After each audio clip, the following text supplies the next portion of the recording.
السلام عليكم ورحمة الله وبركاته. وعليكم السلام ورحمة الله وبركاته. استغفر الله استغفر الله استغفر الله. رب اغفر لي وتب علي إنك أنت التواب الغفور. رب اشرح لي صدري ويسر لي أمري واحلل عقدة من لساني يفقهوا قولي. وبك نستعين ونستعان.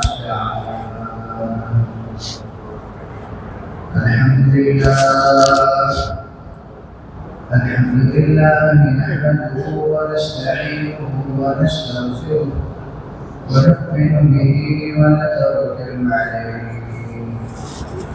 ونعوذ بالله من شرور أنفسنا ومن سيئات أعمالنا. من يهده الله فلا مضل له ومن يضلل فلا هادي له. ونشهد أن لا إله إلا الله وحده لا شريك له. ونشهد أن سيدنا ونبينا وشفيعنا وحبيبنا ومولانا محمدا عبده ورسوله. أرسله بالحق بشيرا ونذيرا وداعيا إلى الله بإذنه وسراجا منيرا. أما بعد فأعوذ بالله من الشيطان الرجيم. بسم الله الرحمن الرحيم. إن الله يأمركم أن تؤدوا الأمانات إلى أهلها. إن الله يأمركم أن تؤدوا الأمانات إلى أهلها وإذا حكمتم بين الناس أن تحكموا بالعدل. إن الله يحب ما يعظكم به. إن الله كان سميعا بصيرا. الحمد لله صدق الله مولانا العلي العظيم وصدق رسوله النبي الأمي الكريم.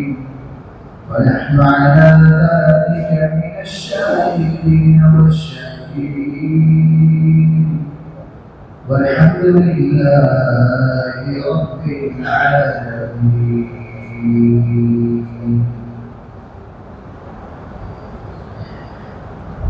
مسلمين الكرام محترم سامعين الكرام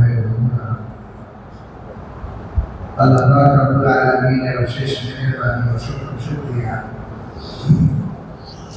তিনি আমাদেরকে অন্যান্য জামানায় নির্ধারিত সময়ের আগে মসজিদে হাজির হওয়ার তৌফিক দান করেছেন। আলহামদুলিল্লাহ।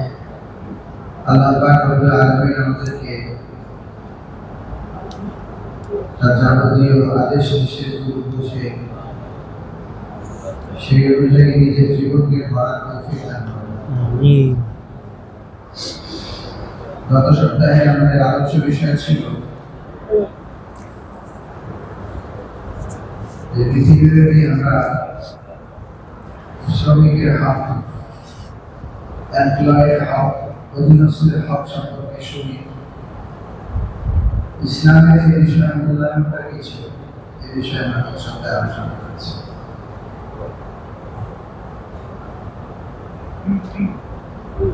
ইসলাম যে জিনিসটি শিখায় প্রত্যেকে যার যার হক ঠিকমতো আদায় করে। ইসলাম হক দাবি করা শেখায় না, হক আদায় করা শেখায়।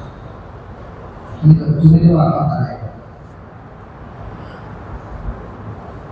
সাহাবী তার গোলামকে আঘাত করছেন।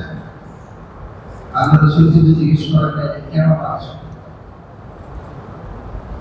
আল্লাহ রাসূল বললেন, এই ত্রুটির কারণে যদি সে তোমার কাছ থেকে নেটওয়ার্কের উপযুক্ত হয়, তোমার উপর এর চেয়ে বেশি ক্ষমতা আল্লাহ পাকের আছে। ইসলাম মাফ করতে শেখায়, ইসলাম ছাড় দিতে শেখায়, ইসলাম অন্যের হক আদায় করে দিতে শেখায়। বাকি রইল যারা অধীনস্থ থাকবে। শুধু অধীনস্থই বড় কথা নয়, এই দুনিয়ার লোকে আল্লাহ রাব্বুল আলামিন আমাদেরকে সামাজিক বানিয়েছেন, সামাজিক জীব বানিয়েছেন। তোমরা কেউই স্বয়ংসম্পূর্ণ না। এখানে কেউই কথা বলতে পারবে না যে আমি একক, আমার কারো দরকার নেই, আমার কোনো হেল্পের দরকার নেই। আমি আমার লাইফের প্রত্যেকটা কাজ একা আঞ্জাম দিতে সক্ষম। আমার ঘরে কাজের বুয়াও লাগবে না, আমার ড্রাইভারও লাগবে না, আমার দারোয়ানও লাগবে না, আমার কারেন্টের প্রয়োজন পড়লেও মিস্ত্রি লাগবে না, সেনিটারি মিস্ত্রির প্রয়োজন পড়লেও তাও লাগবে না, কোনো কিছুই লাগবে না। আল্লাহ পাক মানুষকে এভাবে বানান নাই।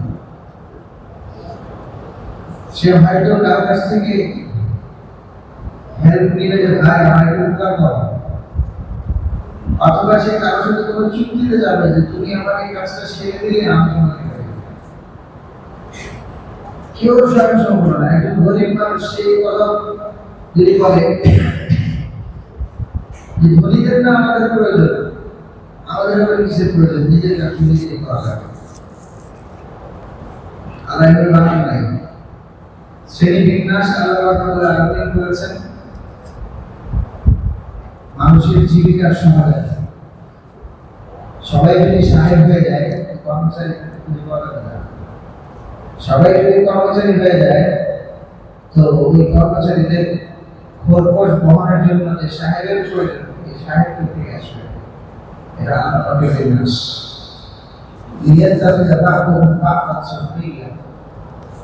যেন মানুষের একটা অংশ আরেকটা অংশকে অধীনে নেয় এবং একটা অংশ আরেকটা অংশকে মুখাপেক্ষী হয়। আজব বিষয়, আমি একজন বড় ব্যক্তিত্ব, আমার অধীনে 10 জন আছে।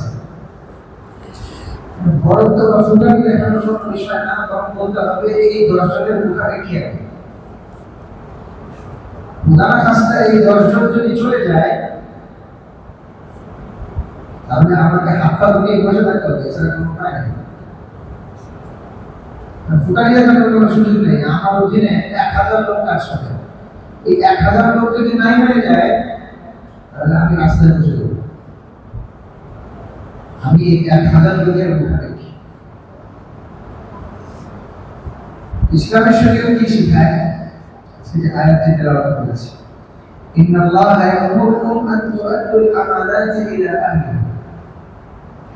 পৃথিবীতে যত মানুষ একজন আরেকজনের সাথে দায়বদ্ধ, একজন আরেকজনের মুখাপেক্ষী, প্রত্যেকে আমানতদার, প্রত্যেকে যার যার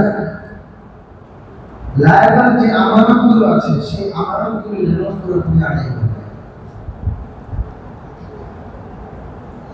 একজন অধীনস্থ লোক যে নিজের সম্পত্তি নিয়ে নাড়াচাড়া করছে না, বরং অন্যের সম্পত্তি নিয়ে নাড়াচাড়া করছে। যারা এমপ্লয়ি হয়, সাধারণত তারা মালিকদের সম্পত্তি নিয়ে নাড়াচাড়া করে। আর এই এমপ্লয়ি অনেক বড় বড় প্রোফাইল করে দেবে। এমপ্লয়ি হয় কর্মচারী, কর্মকর্তা।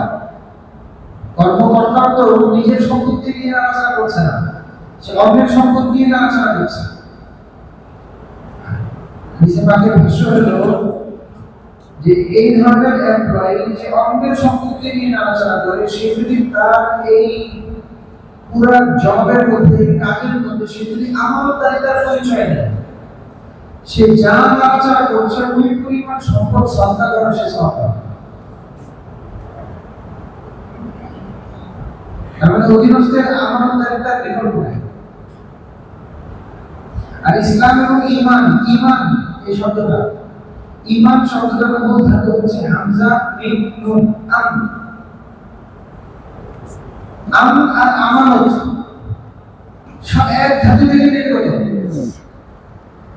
তারপর যার ভিতরে ঈমান থাকবে তার ভিতরে সব জায়গায় করে আমানতদারি থাকতে হবে। এবং এই আমানতদারিটা শুধুমাত্র এমপ্লয়ির মধ্যে থাকবে না, মানুষ তার সমাজে চলাফেরার পথে যার যার সাথে তার যে ধরনের রিলেশন হবে প্রত্যেকটা জায়গার মধ্যে আমানতদারি থাকবে। এই আমানতদারিটা যদি চলে আসে একজন শাসকের মধ্যে, একটা প্রজার মধ্যে, একটা কর্মকর্তার মধ্যে, একটা মালিকের মধ্যে, একটা অধীনস্থ চাকরিজীবীর মধ্যে, একজন চিকিৎসকের মধ্যে, একজন কৃষক দিনমজুরের মধ্যে, একজন প্রকৌশলীর মধ্যে, একজন গাড়ি চালকের মধ্যে, একজন রিক্সা চালকের মধ্যে, প্রত্যেকটা শ্রেণীর লোকের মধ্যে যদি এই আমানতদারি চলে আসে কোনো পুলিশ লাগবে না, কোনো পুলিশ লাগবে না। মুসলমান তো বাই ডিফল্ট ঈমান আনার পরে এই আমানতদারিতার ভূতকে অ্যাডপ্ট করার কথা ছিল। কেন আমি যে কোনো চিকিৎসকের কাছে নিরাপদ না? কেন আমি যে কোনো ব্যক্তির কাছে নিরাপদ না? অদ্ভুত বিষয়। সংখ্যাগরিষ্ঠ মুসলিম দেশ, রাস্তার মধ্যে একজন লোক দাঁড়িয়ে আছে, আপনি গাড়ি চালিয়ে যাচ্ছেন, সে লোকের ভিতরে এই সাহস নাই যে ইশারা দিয়ে বলবে আমাকে পুলিশ দেন। আর গাড়ি চালকের ভিতরে ওই হিম্মত নাই যে সে বলবে যে ভাই ওই লোকটা দাঁড়িয়ে আছে থামাও তো, মনে হয় সে মুসাফির, মনে হয় সে দূরে কোথাও যাবে।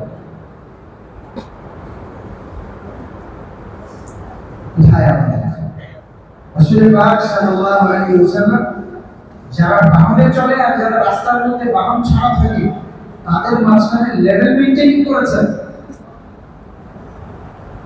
রাস্তায় যারা বসে থাকে আর রাস্তায় যারা বাহন নিয়ে চলে সালাম কে দিবে? যে বসে আছে, যে রাস্তার মধ্যে দাঁড়িয়ে আছে, সে যদি সালাম দেয় তাহলে তো বাহনওয়ালা শুয়ে ফেলে পাউটি হয়ে যাবে। যে বাহনে আছে সে সালাম দিল আসসালামু আলাইকুম, সে নিজের আমিত্বকে নামিয়ে নিয়ে আসতে পারে। কোথায়? আমি চলে যাই, আরব দেশে যাওয়ার দরকার নেই, ইন্ডিয়াকে চেন্নাইতে চলে যাবে, একটা লোক মার্সিডিজ বেঞ্চ দিয়ে যাচ্ছে, আমার সাথে ঘোরায় রাস্তাতে হেঁটে যাচ্ছে এক মসজিদ থেকে আরেক মসজিদ দেখার জন্য, যে ওই মসজিদটা একটা দিনী কেন্দ্র, ওই কেন্দ্রের মসজিদটা দেখার জন্য ওখানে যাচ্ছে চেন্নাই সেন্ট্রাল। এখন মার্সিডিজ বেঞ্চ দিয়ে যাচ্ছে, সেখানে থামালো, বলে সব কাহে গেল? উচ্চারণ বলা হলো যে প্যারিমেট এরিয়া। আর সাহেব নিজে ড্রাইভ করছেন, পাশে কর্মচারী বলে পিছনে পিছনে পাঠায় পাশে বসে নিয়ে হোটেলের সামনে নামাই দিয়ে চলে গেল। তো বক্তব্য দিল না, এটা তো একটা হিন্দু সংখ্যাগরিষ্ঠ রাষ্ট্র,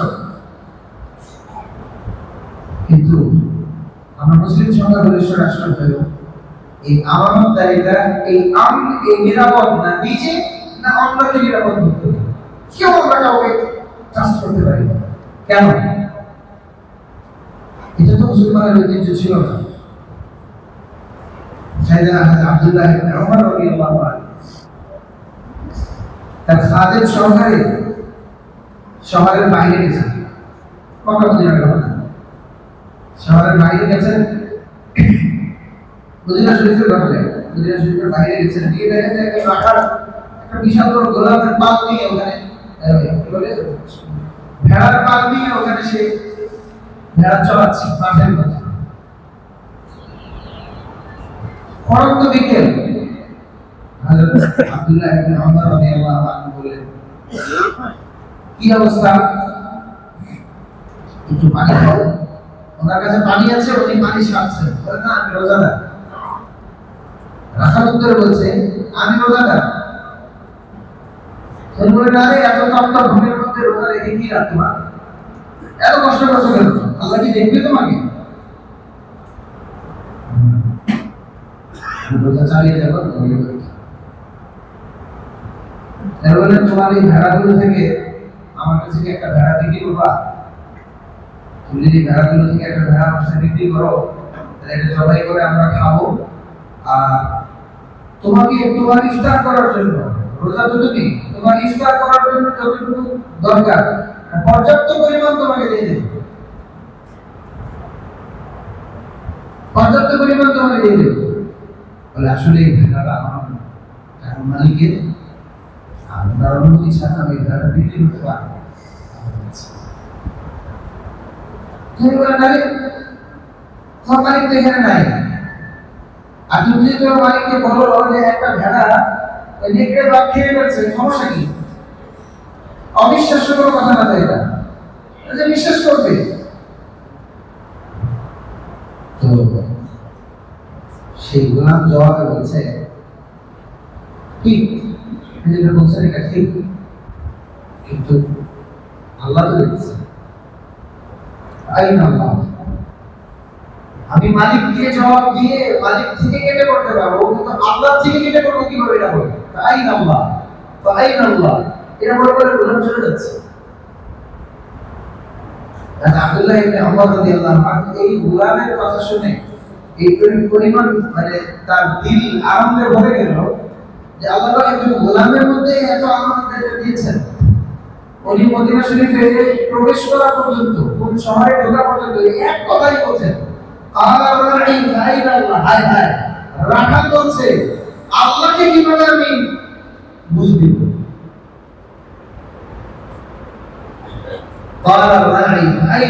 আল্লাহকে কিভাবে আমি বুঝবি? আল্লাহকে কিভাবে আমি বুঝবি? এই কথা চলতে চলতে মদিনা মুনাওয়ারায় ঢুকে গোলামের মালিককে খুঁজে বের করছে। খুঁজে বের করে বললেন তোমার গোলাম। এই দেখেন ইসলাম গোলামের মূল্যায়ন কিভাবে শিখায়। তোমার গোলাম গোলাম থাকার উপযুক্ত না, এটা বহু সাজিয়ে উপরে তার আমানতদারিতা, তার বিশ্বস্ততা এবং তার আল্লাহর সাথে সম্পর্ক কত টাকা লাগবে? পুরো টাকা দিয়ে গোলাম আদত করে ওই ভেড়ার পাল কিনে গোলামকে দিতে হবে, গোলাম কিনে দিচ্ছে। আমানতদারিতা আমাদের এখানে ক্রেতা বিক্রেতার কাছে নিরাপত্তা, বিক্রেতা ক্রেতার কাছে নিরাপত্তা, কেউ কারো প্রতি নিরাপদ না। অথচ প্রত্যেকে যদি এই জিনিসটা চিন্তা করে যে আমি আমার আমানতটা ঠিকভাবে আদায় করব, একজন চিকিৎসক যদি নিয়ত করে যে আমি আমার আমানতটা ঠিকভাবে আদায় করে দেব, তাহলে একটা কত বড় অধ্যায়, কত বড় একটা পেরেশানি থেকে এই সমাজ মুক্ত হয়। এখন চিকিৎসক যদি এই নিয়মটা করে, চিকিৎসকদের বিষয়ে ভয় করলে না জানে আমাকে চিকিৎসকরা কি বলে।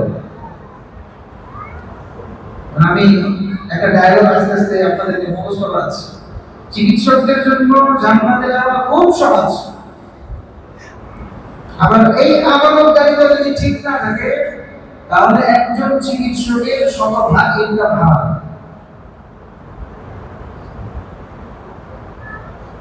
আমি বলতে পারেন আমি তো রুগী দেখে তাকিয়ে করছি, এই যে রুগী দেখা আপনি বুড়ির মতো খালি আসবে আর আপনাকে ধরে নেবেন, যান 11,000 টাকা টেস্ট করে আসেন, কেউ আজকে যান 13,000 টাকা টেস্ট করে আসেন, যান এগুলি করে আসেন, আর আধা মিনিট সময় দিয়ে 1500 টাকা নিয়ে করে দেবে, আর এটা হালাল হয়ে যাবে। তারপরে ওষুধ কোম্পানির পক্ষ থেকে আপনাকে যে ট্রিট দেওয়া হচ্ছে, কেউ আমার কথাকে অন্যভাবে নিবেন না, হালাল হারামের বিষয় তো এটা দায়বদ্ধতা আছে। ওষুধ কোম্পানির পক্ষ থেকে যে ট্রিট দেওয়া হচ্ছে, ওষুধ কোম্পানির বিভিন্ন লোকেরা যে আপনার বাজার করে দিচ্ছে, এটা ঘুষ নয় তো কি? ওষুধ কোম্পানির পক্ষ থেকে আপনাকে যদি কোনো দেশে স্পেশাল কোনো কি বলে এটাকে ট্রেনিং এর জন্য নিয়ে যায় সেটা ভিন্ন কথা, কিন্তু আপনাকে থাইল্যান্ড ব্যাংককের ট্রিপ দিচ্ছে, আপনাকে ফ্ল্যাট কিনে দিচ্ছে, আপনাকে গাড়ি দিচ্ছে, আপনি মনে করেন এটা হালাল? ইম্পসিবল। এটা হালাল হওয়ার অবস্থা হলো কিরকম? বিদেশে অনেক জায়গায় মাছ ফিশ ইম্পোর্ট হয়, মাছের প্যাকেটে লেখা যুবিহা আলা তারিকাতিল ইসলাম, slaughtered in Islamic way। মাছের প্যাকেটে লেখা slaughtered in Islamic way। Is it possible to slaughter a fish in Islamic way? আজ পর্যন্ত পৃথিবীর ইতিহাসে কেউ বিসমিল্লাহি আল্লাহু আকবার বলে মাছকে জবাই করছে? করে নাই। কিন্তু এই প্রোপাগান্ডার চর্চা করতে করতে করতে করতে করতে করতে এই কথা আর মাথায় নেই যে মাছের প্যাকেটে এই সিল লাগানোর দরকার নাই। আর মাছের প্যাকেটে ধরে লাগাইছে যুবিহা আলা তারিকাতিল ইসলাম, slaughtered in Islamic way। Doctor তো মনে করছেন যে আমি দান করে দিচ্ছি, আমি এই দিনই কাজ করছি, আমি এই দিনই কাজ করছি, এই করছি। চল, চিকিৎসক যদি ভালো হয় তার জন্য জান্নাতে যাওয়া খুব সহজ। চিকিৎসক যদি খারাপ হয়, অসৎ হয়, তার জন্য জান্নাতে যাওয়া বড় কঠিন।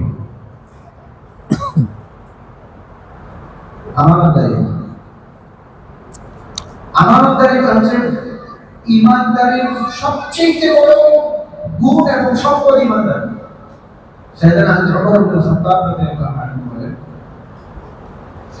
লা তাকুরুনি সালাতু আহাদিকুম ওয়ালা সিয়ামুহু, আরে তোমাদের কারো নামাজ আর রোজা এইটা আমাকে কখনোই তার সততা এবং বিশ্বস্ততার ব্যাপারে কনভিন্স করে না।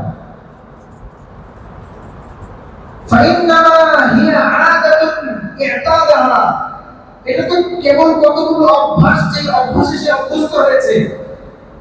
কোন কারণে যদি ওই অভ্যাসটা ছুটে যায়, সে অস্থির হয়ে যাবে। মানুষের গ্রহণযোগ্যতা এবং তার অ্যাকসেপ্টেন্স তৈরি হবে তার আখলাক আর তার লেনদেন যদি ঠিক থাকে, আর নামাজ যদি সে হালকা পড়ে সে গ্রহণযোগ্য, আর লেনদেন ঠিক নাই আর লম্বা লম্বা নামাজ আদায় করছে, এই লোক গ্রহণযোগ্য ব্যক্তি। তার নামাজ আমাকে বিন্দু মাত্র প্রভাব ফেলবে না। উদ্দেশ্য কিন্তু এটা না যে ঠিক আছে আমরা নামাজ কালাম পড়ি, নামাজ কালাম ছেড়ে দিই আর আমরা সব থাকার চেষ্টা করি না। আল্লাহ পাক মাফ করেন, এখন আমাদের চর্চার মধ্যে এই জিনিসগুলো চলে আসছে। আমরা মূল জিনিসকে বাদ দিয়ে আমরা অন্য জিনিসের মধ্যে খুব ভালো করে ডুবে আছি। আমার করে আমি নামাজ আদায় করলাম, অবশ্যই নামাজ তো নামাজ ইসলামের মৌলিক স্তম্ভগুলোর মধ্যে একটি, রোজা ইসলামের মৌলিক স্তম্ভগুলোর মধ্যে একটি। কিন্তু এই সব কিছু সওয়াবকে ধরে রাখতে হলে আমাকে তো আমার কমিটমেন্ট ঠিক রাখতে হবে, আমাকে আমানতদার হইতে হবে, আমাকে বিশ্বস্ত হইতে হবে। আমার কাছে আমি যদি শিক্ষক হই তো আমার কাছে আমার ছাত্রের নিরাপত্তা থাকতে হবে। আমি যদি বাপ হই তো আমার কাছে আমার সন্তানের নিরাপত্তা থাকতে হবে, নিশ্চিত থাকতে হবে। আমার সন্তান আমার কাছে থাকবে মানে সে নিশ্চিন্ত থাকবে। আমি যদি ভাই হই আমার কাছে আমার বোন নিরাপদ থাকবে। আমি যদি একজন অফিসার হই আমার কাছে আমার গ্রাহকরা, আমার থেকে যারা সেবা নেবে তারা নিরাপদ থাকবে। নামে যদি এর বিপরীত হয় তাহলে আমি ইসলামী আদর্শের উপর নাই। আমার নাম বাবা মা ওই মাছের গায়ে যেরকম নাকি হালাল ভাবে সবাই করার ট্যাগ লাগিয়ে দেওয়া হয়েছে, এরকম মুসলমানের ট্যাগ লাগিয়ে দিয়েছে, নাম হলো কাজী মোহাম্মদ ওমর। কিন্তু এই মোহাম্মদের কোন গন্ধ গ্রাম আমার নিজের প্রভাব ফেলতে পারি নাই, যার কারণে আমি নিজেকে ভিতর থেকে আদর্শ ব্যক্তিত্ব গঠন করতে পারি। আর এই গঠন যখন হবে না, পরিবর্তন আসবে। আজকে আমরা প্রভাবিত হই ইউরোপিয়ানদের মধ্যে এত সুন্দর গুণাবলী, আর এই গুণাবলী তো আপনার আমার ছিল, এই গুণাবলী তো আপনার আমার পূর্বপুরুষদের ছিল। কি এমন অন্যায় আমি আপনি করে ফেলেছি যে এই গুণগুলো আমার আপনার ভেতর থেকে চলে গেছে, এটা খুঁজে বের করা লাগে। আমার দায়িত্ব তো আমার সবকিছু পরিচিত। ইমাম বুখারী রাহমাতুল্লাহ আলাইহি উস্তাদ আব্দুল্লাহ ইবনে মুবারক রাহমাতুল্লাহ মৌলিকভাবে উনি হলেন ইমাম বুখারী রাহমাতুল্লাহ আলাইহি আর আব্দুল্লাহ ইবনে মুবারক রাহমাতুল্লাহ আলাইহির মাঝখানে একজন আছে। হাদিসের বর্ণনার ক্ষেত্রে ইমাম আব্দুল্লাহ ইবনে মুবারক রাহমাতুল্লাহ আলাইহি ইমাম বুখারী থেকে সিরিয়ালি মানে গানা উস্তাদ আব্দুল্লাহ ইবনে মুবারক রাহমাতুল্লাহ আলাইহি সিরিয়ার একজন মুহাদ্দিসের কাছ থেকে একটা কলম চেয়েছিল যে কলম দাও, আমি তো ক্লাস হবে, কলম দাও, আমি একটু লিখবো। তো এই কলমটা নিয়ে উনি হাদিস লিখেছেন। ক্লাস শেষ হয়ে কলমটা খুব সাধারণ জিনিস, আমরা একটা কাছ থেকে কলম চাইলে অনেক সময় দেখা যায় কলম চেয়েছি তো তার কলম পকেট নিয়ে চলে গেছে। কলম যদি ভ্যালুয়েবল হয় এবং এই কলমটা যদি আপনি নিজের কাছে রাখতে চান, আপনি চান যে এই কলমটা আমার কাছে থাকুক, অন্য যেন ব্যবহার করতে চাইলে ব্যবহার করতে পারে, কিন্তু বিয়ে নিতে যেন না পারে, কি করবেন? কলম চাইলে ফুলের ঢাকনাটা রেখে দেবেন, ক্যাপটা আপনার হাতে রেখে দেবেন, তাহলে সে আর এখানে ও গেল পকেট না দেবে।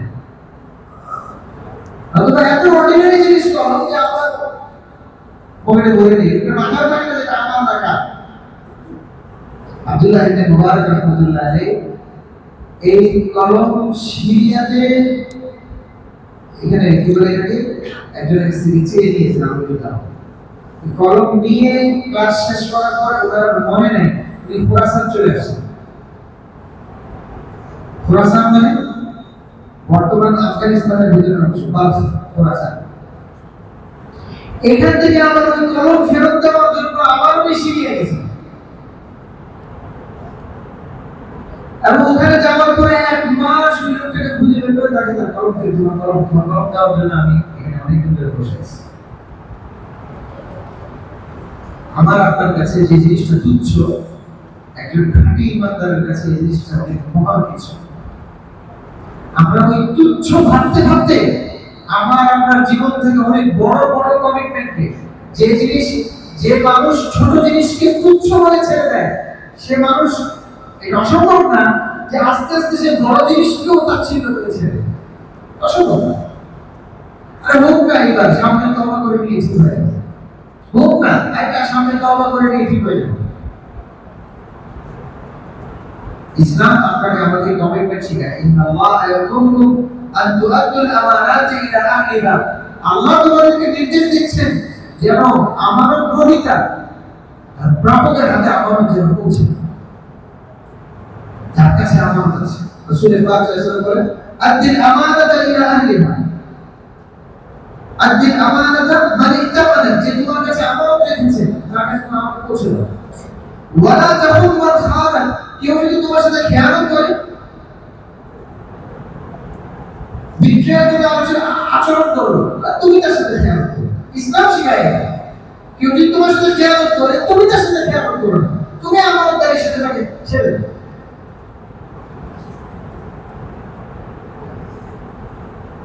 আল্লাহ আমাদের সকলকে আমানতদারিতার গুণ দান করুন। আমিন।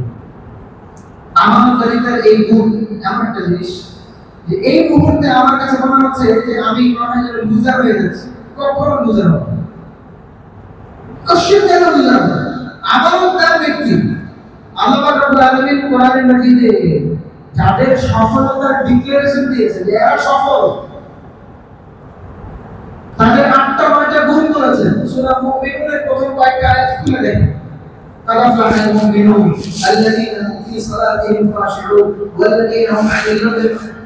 ওই যে বললাম ঈমান আমল থেকে আসছে, আমানত থেকে আসছে। আল্লাহ পাক বলছেন মুমিনুনরা সফল, যার ভিতরে ঈমান আছে, যার ভিতরে আমানতদারি আছে, সে সফল।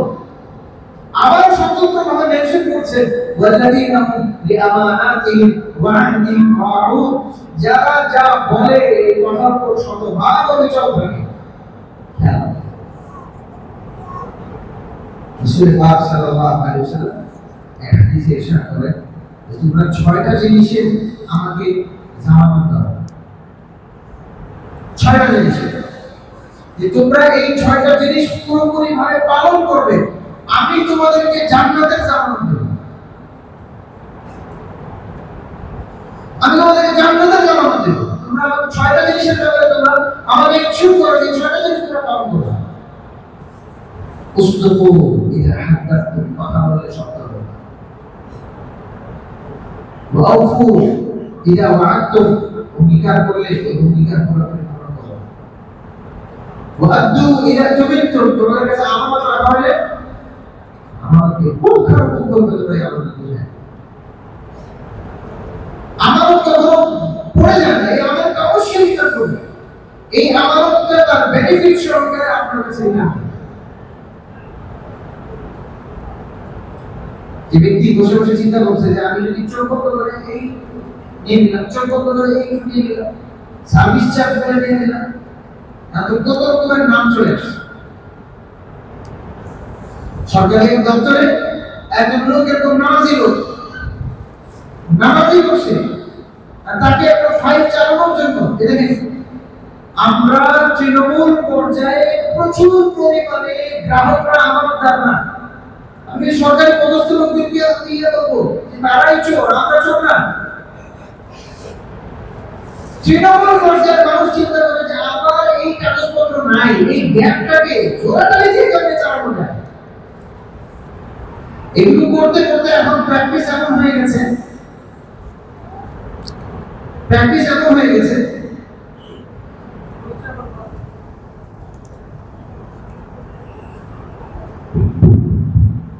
পরিচয় করবো না, খালি ঘটনা জিসটা বলবো যে আমাদেরকে সরাসরি বলা হচ্ছে সবাই এমনি করে, আপনি মাঝখানে হাতের সাথে এটা হবে না।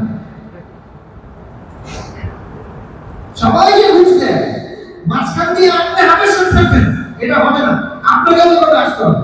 আসলে আসবেন, না আসলে থাকেন। আমরাই তো অভ্যাসটা তৈরি করেছি। এটা আসমান থেকে হারুত মারুত আসে নাই, আল্লাহ যে ফেরেশতা পাঠিয়েছেন হারুত মারুত যারা আপনাকে আমাকে ঘুষ দেওয়ার কথা শিখিয়েছে, যারা আপনাকে আমাকে অনিয়ম করা শিখিয়েছে। আপনি আমি তৃণমূল পর্যায়ে এই সমস্ত ছোট ছোট ছোট ছোট জিনিসকে চালিয়ে নিয়েছে। আপনার আমার অনিয়মগুলোকে বৈধ করতে করতে আমরা ছোট পর্যায়ে করেছি, বড়রা বড় পর্যায়ে করেছি। এখন এই রোগের চিকিৎসা হবে থেকে এটা জানিয়ে মারা ছাড়া হবে না। কারণ যদি চিন্তা করে যে না এটাকে পবিত্র করবো কিনা, তো জীবনে আগুন জ্বালা একটি পুরায় ছাই করে দিই, তাহলে এটা পবিত্র হয়। রাসূল সাল্লাল্লাহু আলাইহি ওয়াসাল্লাম তুমি যদি আমার ঠিকভাবে আদায় করো, তোমাকে জান্নাতে জামানত দিই। এত বড় দায়িত্ব দেওয়ার লোক সে কিভাবে বলে যে সার্ভিস চার্জ দিয়ে দেন, ওযু করছে, নামাজ পড়তে যাবে, আল্লাহর সামনে দাঁড়িয়ে বলবে ইয়া মালিকি ইয়াউমিদ্দিন ইয়াকা না'বুদু ওয়া ইয়াকা নাস্তাঈন। মানে ইয়াকা না'বুদু ওয়া ইয়াকা নাস্তাঈন এটা বলা হয় জাতীয়, যে আমাদের জাতীয় সঙ্গীত, জাতীয় ন্যাশনাল অ্যান্থেম, এর চেয়ে সস্তা হয়ে গেছে। ইয়াকা না'বুদু ওয়া ইয়াকা নাস্তাঈন, ওথ বিটুইন আমি এবং আল্লাহ, সৃষ্টি এবং স্রষ্টার মাঝখানে যে লায়াবিলিটির যে শপথ, এই শপথ যেমন সস্তা হয়ে গেছে, নামাজে যাবে সে একটু তো ভয় তার দিনটা নামাজ হয়েছে, বিশ্বাসটা দিয়ে দেয়। সে কুড়ি করছে, উজু করছে, এভাবে আপনার বলে বিশ্বাসটা দিয়ে দেয়।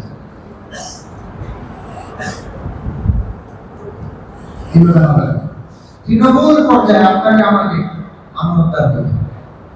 অথবা আল্লাহ পাক রব্বুল আলামিন আপনার আমার সমাজে বিষ পড়ার মতো নষ্টামি, অন্যায়, অশ্লীলতা, হারামিপনা যত রকমের যা আছে সব খালি ডিমোরালাইজ এবং ডিমোশন হতে থাকবে। এই করবে ইন্নাল্লাহা ইয়ামুরুকুম আন তুআদ্দুল আমানাতি ইলা আহলিহা। বড় হাদিসের মাঝের মধ্যে ঢুকে এসেছে যে এই আমানত যখন নষ্ট হয়ে যাবে তখন তুমি কিয়ামতের অপেক্ষা করবে।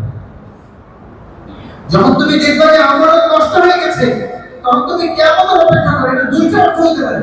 একটা অর্থ হলো মূল কিয়ামত, আরেকটা অর্থ হলো the destroying of this community.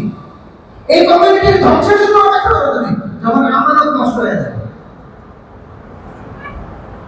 মুসলমানের প্রাইম গুণ ছিল মুসলমান আমানতদার। আমানত এমন একটা জিনিস, বিশ্বস্ততা এমন একটা জিনিস, এটা যদি রক্ষা করা যায় আল্লাহ পাক রব্বুল আলামিন এর বেনিফিট কে রিটার্ন করে। একজন বিখ্যাত আলেম দিন, আমার এখানে যারা মাদ্রাসার ছাত্ররা যারা আছেন তারা চিনবেন, একটা অনবদ্য গ্রন্থ আছে আরবি ভাষার উপরে মুশাররফ ইবনে আকিল, ওর নাম হচ্ছে মুহাম্মদ ইবনে আকিল, আবুল ওয়াফা মুহাম্মদ ইবনে আকিল। অনেক বড় মাপের আলেম ছিল। ওনার সামনে সাধারণত কেউ তর্ক করার জন্য উপস্থিত সামনে আসতো না। ওনার ব্যাপারে বলা হতো যে ও যেই দিক থাকবে ওই দিক সন্দেহাতীত করে চলে যাবে, যে পক্ষ অবলম্বন করবে। এত জোরালো তার উপস্থাপন ছিল, এত গভীর এবং বিস্তৃত তার নলেজ ছিল।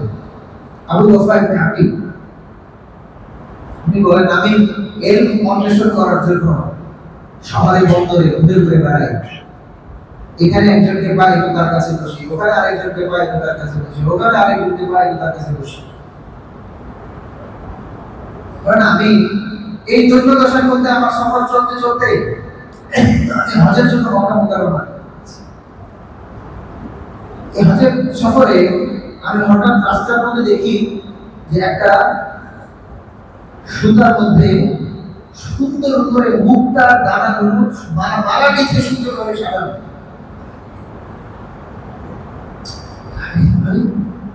দামি জিনিস, খুব মূল্যবান একটা জিনিস, এটা মানে কেউ গলায় দিতে পারে, মূল্যবান দামি জিনিস। আমি এটা তুললাম, আমি এটা তোলার পরে দেখি যে হঠাৎ পাশ থেকে একজন অন্ধ বয়স্ক লোক, বয়স্ক অন্ধ লোক, উনি বলছেন, ভাই একটা মুক্তার হার হারিয়ে গেছে, কেউ যদি পেয়ে থাকে তাকে আমি 100 দিনার দেব। তিনি বলেন যে আমি এটা নাও করে গরুর দিকে তাকালাম, আমি গিয়ে গরুর হাতে মুক্তার না দিলে কি হতো? অন্ধ মানুষ দেখেন, হ্যাঁ, উর্দুতে বলে খিসা খেলে না, বাংলায় বলে কেটে পড়া, কেটে পড়লে কি হতো? আমি গিয়ে ওই লোকের হাতে দিলাম ওই পুরা মুক্তার দানা, এখানে আমার সে হাত ধরেছে, হাত ধরলে তুমি 100 দিনার দিয়ে দাও। তিনি বলেন, আল্লাহ আপনার উপর রহম করে, আপনি মুসাফির মানুষ, আপনার টাকা আপনার কাছে রাখবেন। একজন ইমানদারের ইমান 100 দিনারের চেয়ে অনেক দাম। আমার আমানতদারিতাকে আমি 100 দিনারের বিনিময়ে বিক্রি করবো, যে 100 দিনার আছে বলে আমি বিশ্বস্ত নাকি? বলেন না, 100 দিনার রাখবেন, আপনার টাকা রাখেন, আল্লাহ আপনাকে বরকত দিবেন। আরে বলেন, আমি মক্কা থেকে বের হয়েছি, আমি শামে গিয়েছি, আমি বাইতুল মাকদিসে গিয়েছি, আমি মিশরে গিয়েছি, ওইখান থেকে আমি হালাব, বর্তমান সিরিয়ার ভিতরে একটা এলাকা যেটা এখন অনেক আক্রান্ত এলাকা, যেখানে ওই লাস্টে ভূমিকম্প হইল, টার্কি এবং সিরিয়া মিলিয়ে যে ভূমিকম্প হইল, আলেপ্পো, ইংলিশে বলে আলেপ্পো, হালাব। আমি হালাবে এইভাবে ঘুরতে ঘুরতে আমি হালাবে এসেছি, আরবিতে বলে হালাব, ইংলিশে বলে আলেপ্পো। এবার হালাবে আমি এসে এক মসজিদে, আমি তো মুসাফির মানুষ, শিক্ষার্থী মানুষ, আমি ওই মসজিদের মধ্যে শীতে কাঁপছি। শাবান মাসের শেষ দিন প্রায়, আমি শীতে কাঁপছি, অনেক ক্ষুধার্ত। সকালবেলা নামাজের সময় হলো, মুসল্লিরা হঠাৎ দেখে, আরে নজওয়ান বসা, যদিও আমি দুর্বল কিন্তু আমার নাম তো যুবক, তাই নামাজ পড়া। আমি ফজরের নামাজ পড়াম, ফজরের নামাজ পড়ানোর পরে পুরো মহল্লার লোক এই কথা শুরু করলো যে, আরে এই ছেলেটা তেলাওয়াত অনেক ভালো, আর আগামীকাল থেকে পয়লা রমজান, আমাদের ইমাম সাহেব মারা গেছেন, এই নামাজ পড়া। তো আল্লাহ পাক রব্বুল আলামিন এই তালিবুল ইলমকে 1 মাসের খাবার দাবারের ব্যবস্থা করেছেন। 1 মাসে নামাজ পড়ায় খুব সুন্দরভাবে থাকে, 1 মাসে সবার সাথে ভালো একটা রিলেশন হয়, ভালো ছেলে, বিশ্বস্ত ছেলে, বুদ্ধিমান ছেলে, দেশান্তর সফর করে সে এসেছে, তার অভিজ্ঞতা, তার কথা সবকিছু ডিফারেন্ট। আবু ওয়াফা ইবনে আকিল রাহমাতুল্লাহ আলাইহি তিনি বলেন, রমজান যখন শেষ হয় তখন মুসল্লিদের মধ্যে একটা কথা শুরু হলো যে, আমাদের ইমাম সাহেব তো মারা গেছেন, ইমাম সাহেবের একমাত্র মেয়ে আছে, এই ছেলের সাথে বিবাহ দিয়ে দিতে হবে, ওনাকে বিবাহ করে দেওয়া হচ্ছে। বিবাহ করে দেওয়ার পরে ওই মেয়ের সাথে ওরা কয়েক বছরের সংসার। উনি বলেন, আমি তো সফরে সফরে থাকি, আমি তো এই অন্বেষণকারী, আমি সবসময় এই হালাবে পড়ে থাকি না, সফরে থাকি। তো এই সফরে ঘুরতে ঘুরতে হঠাৎ এক সময় আমার একটা সন্তান হলো, আর এই সন্তান প্রসবের পরে আমার বেবি মৃত্যু সন্তান পড়ে গেল। আমি খবর পেয়ে তাড়াতাড়ি আসলাম, এসে আমি আমার বেবির পাশে গিয়ে যখন বসলাম, তখন আমি দেখি ওই যে মক্কায় যে হাড়টা দেখেছিলাম, এই হাড়টা এই মেয়ের গলায়। আমি হাড়ের কি এটা কি ঘটনা? তো সে মেয়ে বলছে, আমার বাবা তার একটা মোটামুটি ভালো টাকা পয়সা ছিল, উনি মক্কা মোকাররমা গিয়ে উনি এই হাড়টা কিনেছিলেন এবং হাড়টা ওখানে হারিয়ে গিয়েছিল। ওখানে একজন যুবক আমার বাবাকে এই হাড় ফেরত দিয়েছিল। আমার বাবা তাকে 100 দিনার ছেড়েছিলেন, এই যুবক নেয় এবং বলেছে, আল্লাহ আপনার উপর রহম করুন। আমার বাবা তার গোটা জীবন দোয়া করেছেন, হে আল্লাহ আমার মেয়েকে ওই ছেলের মতো একটা জামাটা মিলিয়ে দিন। উনি তার স্ত্রীকে বলছেন, জানো ওই যে যুবকটা না, এই যুবকটা আমার সামনে আছে। আমানতদারিতা, মুসলমানের আমানতদারিতা। আল্লাহ পাক আমাদের প্রত্যেককে আমানতদার হওয়ার তৌফিক দান করুন। আমি আমার পক্ষ থেকে আমানতদারি আদায় করে দেব। এটা আমার ইসলামের সৌন্দর্য, এটা আমার ঈমানের দাবি। হাদিসে পাকের মধ্যে তো গভীর ভক্তি আসছে, যার ভিতরে আমানতদারি নাই তার ঈমান নাই। লা ঈমান লিমান লা আমানাতা, যার ঈমান নাই, যার আমানতদারি নাই, তার ঈমান নাই।